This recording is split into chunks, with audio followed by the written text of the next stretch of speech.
Update बताने के लिए जानवी हमारे साथ स्टूडियो में बनी हुई है। जानवी, मॉर्निंग का सारा अपडेट बताएं। पहले प्राइमरी मार्केट से शुरू करते हैं और ट्रिगर्स। बिल्कुल, गुड मॉर्निंग। ट्रिगर्स से आज की शुरुआत करें तो एमएनबी इंजीनियरिंग है, हाल की लिस्टेड कंपनी है कैश की, इसके नतीजे आएंगे।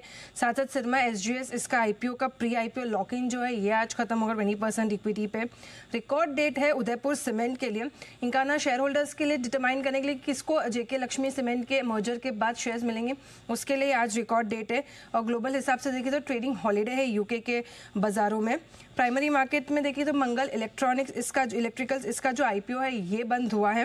टोटल आईपीओ सब्सक्रिप्शन देखें तो 9.5 टाइम्स सब्सक्राइब हुआ है, जिसमें रिटेल का सब्सक्रिप्शन 4.8 टाइम्स निकल के आ रहा है। खबरों में देखें तो सबसे पहले हीरो मोटो, इंडसइंड बैंक, इंडिगो जैसे काउंटर्स पर नजर रखनी होगी, क्योंकि एनएसई ने अपना जो सेमी एनुअल रिव्यू है वो ऐलान कर दिया है। अब निफ्टी से अगर देखें तो 30 सितंबर से बड़े बदलाव होंगे, जिसमें hero motor, IndusInd bank Nifty से बाहर निकलेंगे और इंडिगो और मैक्स हेल्थ केयर की जो है निफ्टी में एंट्री होती हुई दिखेगी। निफ्टी 100 में भी काफ़ी बदलाव हुआ है, जिसमें हीरो मोटर कॉर्प और इंडसइंड बैंक निफ्टी 100 से बाहर होंगे। वहीं डाबर, स्विगी, आईसीआईसीआई प्रूडेंशियल भी अगर देखें तो निफ्टी 100 से हटते हुए दिखेंगे। अगर सामने देखें तो एंट्री में Hindustan zinc, Max Healthcare, Solar Industries, Mazagon dock, cements, energy जैसे जो काउंटर्स है ये निफ्टी 100 में शामिल होते हुए दिखेंगे। अगर बात करें तो फुटसी के भी रीजिंग की अनाउंसमेंट हुई है। अब जो चेंजेस होंगे वो 19 सितंबर की क्लोजिंग से जो है ये लागू होंगे। कुछ काउंटर्स को मिड कैप से लार्ज कैप में शिफ्ट किया गया, जिसमें नाम है बीडीएल, कोरोमंडल, आईओबी। और लार्ज कैप से मिड कैप में ट्रांसफर होने वाले स्टॉक्स में बालकृष्ण इंडस्ट्रीज, कॉनकॉर, एरडा जैसे काउंटर्स शामिल है।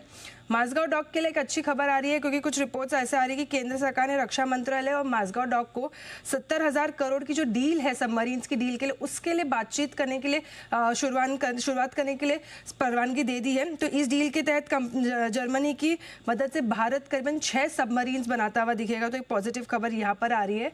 ब्रिगेड एंटरप्राइजेस के लिए भी कुछ पॉजिटिव खबर आई है। चेन्नई में 7 एकड़ जमीन उन्होंने लंबी अवधि के लिए ऐलान करी है, जिसमें 10 लाख स्क्वायर फीट का जो ऑफिस है ये डेवलप करती हुई दिखेगी कंपनी। साथ साथ बेंगलुरु में ब्रिगेड लैकक्रेस्ट करके नया एक रेसिडेंशियल प्रोजेक्ट लॉन्च किया है, जिससे जो अनुमानित आय है 950 करोड़ की है। येस बैंक के लिए पॉजिटिव खबर है, क्योंकि आरबीआई से अगर देखें तो Sumitomo Mitsui bank operation SMBC की जो येस बैंक में 24.99% स्टेक खरीदने की जो योजना थी उसे मंजूरी मिल चुकी है।